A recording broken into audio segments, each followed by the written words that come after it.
Passons maintenant à un point crucial, la stratégie des systèmes d'information. Si on veut qu'un SI soit efficace, il faut que sa gouvernance soit alignée avec les objectifs de l'entreprise. C'est ce qui permet de maximiser sa valeur ajoutée et d'assurer une vraie contribution au succès global de l'entreprise. Gouvernance des SI. La gouvernance des systèmes d'information est une discipline essentielle. Elle consiste à fixer les objectifs du SI de manière à ce qu'ils contribuent directement à la stratégie de l'entreprise. Cela permet de créer de la valeur en exploitant au mieux les ressources numériques disponibles. En gros, une gouvernance bien définie du SI assure qu'on utilise les technologies pour atteindre les objectifs globaux de l'entreprise, tout en gérant les ressources et en minimisant les risques. Mode de gouvernance. Il existe plusieurs façons de gérer un SI au sein d'une organisation. Les trois principales approches sont gouvernance centralisée. Dans ce mode, une seule équipe prend toutes les décisions et gère l'ensemble des ressources. Cela permet un contrôle plus strict et peut réduire les coûts, mais il manque un peu de flexibilité pour s'adapter aux spécificités locales. Gouvernance décentralisée. Ici, la prise de décision est partagée entre plusieurs équipes ou départements. Cela permet une plus grande flexibilité et une meilleure adaptation locale. Cependant, cela peut parfois entraîner un manque de coordination ou des doublons de ressources. Gouvernance fédérale. Ce modèle est un peu hybride. Il combine flexibilité locale et contrôle centralisé, permettant à l'entreprise d'adopter les avantages des deux approches. Ce modèle est souvent le plus adapté aux grandes entreprises ou aux organisations complexes. Éthique des SI. L'éthique dans les systèmes d'information est un enjeu majeur, car elle impacte non seulement l'entreprise, mais aussi la société dans son ensemble. Voici quelques dimensions de l'éthique des SI. Éthique by design. L'idée ici, c'est d'intégrer l'éthique dès la conception des systèmes. On se pose des questions comme: est-ce que ce système respectera la vie privée? Est-ce qu'il pourrait causer des discriminations? Éthique des usages. Une fois que le système est en place, il faut que les utilisateurs l'utilisent de manière responsable. Cela inclut des pratiques comme la gestion des données sensibles ou la protection contre les abus. Éthique sociétale. Quel est l'impact du SI sur la société?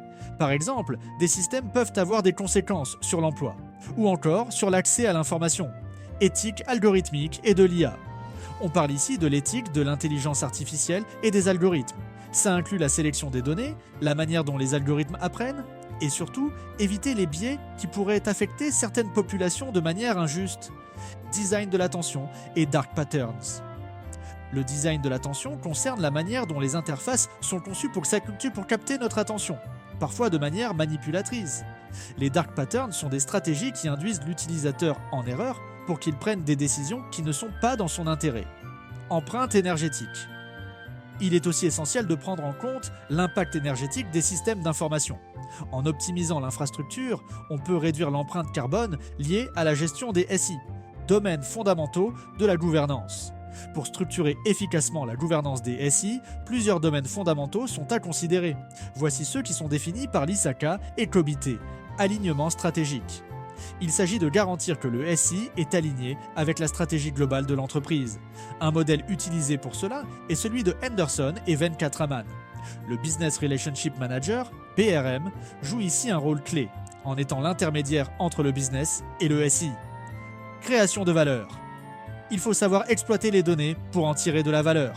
Le SI ne doit pas seulement être un outil technique, mais un véritable levier de création de valeur pour l'entreprise. Gestion des ressources.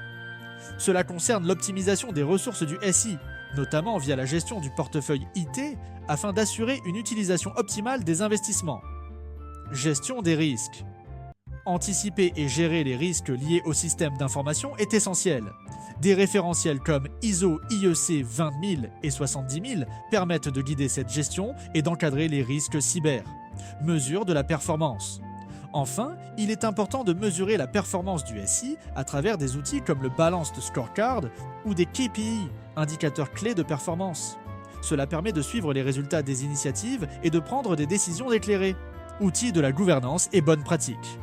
Pour gérer efficacement un SI, il existe de nombreux outils et bonnes pratiques comme ITIL, CMMI, COBITE, Riskit et Valit. Ces outils aident à définir des processus, à mesurer la performance et à garantir la qualité des services IT. Normes. Pour encadrer la gouvernance des SI, il est aussi important de suivre des normes reconnues, comme ISO IEC 20000, pour la gestion des services IT, ISO IEC 70000, pour la sécurité de l'information, afin de garantir que les données et les systèmes soient protégés. Petit résumé chill de la partie 2.